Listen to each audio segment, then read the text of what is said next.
Il avance toujours en dépit des nombreuses difficultés rencontrées, difficultés qui sans doute auraient pu lui faire baisser les bras. Mais au contraire, ces difficultés semblent fouetter son orgueil, car il les voit comme des défis à relever, et il s'acharne à les relever. Après avoir monté avec succès l'Istéa, au lieu de s'asseoir sur ses lauriers, Samuel se lance dans le grand projet plus grand à Milo sur 28 hectares de terre. En effet, ce formidable complexe scolaire comprendra une école maternelle, une école fondamentale, une école secondaire et une école professionnelle, des services, une bibliothèque, un laboratoire, une résidence, un centre sportif et une importante section strictement dédiée au développement agricole, sans négliger l'université. Ce sera en fait un complexe modèle dont le succès, je l'espère, entraînera sa reproduction successivement dans chacun des départements du pays.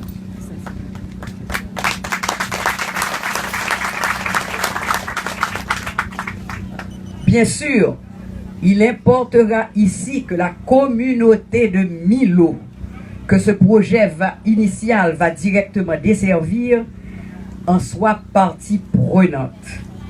Qu'elle s'engage à respecter les règles du jeu démocratique et les principes de coopération et de partage du faire ensemble prônés par le combitisme.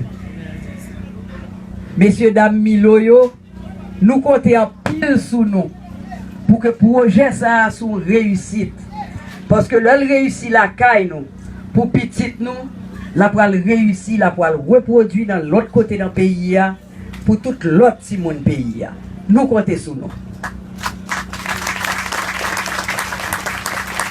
Évidemment, je ne peux m'empêcher de souhaiter vivement que le goût de la lecture soit inculqué aux enfants dès leur plus jeune âge et que l'éducation civique occupe une place de choix dans toutes les étapes de formation du citoyen.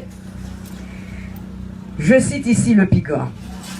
Le PIGRAN travaillera en étroite collaboration avec les ministères concernés, les chambres de commerce, les entreprises et coopératives locales, les écoles et établissements universitaires de la région, constituant ainsi un écosystème socio-économique créateur de richesses et d'emplois pour réduire la pauvreté.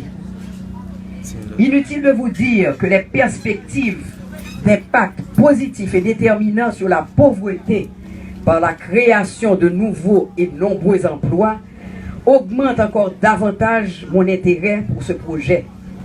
Car la Fondation Odette Roy-Fonbrun, la FORF que je préside et que ma fille dirige, s'investit avec ardeur dans la lutte pour le développement des communautés de l'intérieur, par la production de richesses basées sur l'exploitation des richesses naturelles, culturelles et historiques dont Haïti regorge, et le Nord en particulier. Sans le développement des communautés de l'intérieur, il n'y aura pas de salut durable pour Haïti. Il ne fait aucun doute que les progrès de la science et les nouvelles technologies seront définitivement mis à contribution et permettront aux étudiants de pénétrer les plus hautes sphères de l'information et de la formation. Ils seront à même de suivre à distance les cours et conférences de choix donnés dans les universités et institutions étrangères et d'échanger avec des sommités. C'est l'ouverture illimitée vers le monde extérieur.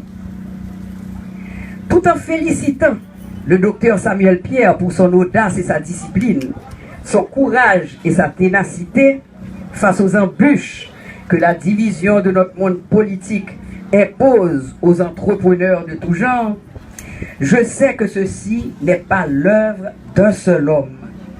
Il a fallu la mise en commun de beaucoup d'hommes et de femmes de valeur, convaincus et unis autour de lui pour concevoir et construire ce beau rêve dans l'esprit le plus pur du combitisme bâtisseur.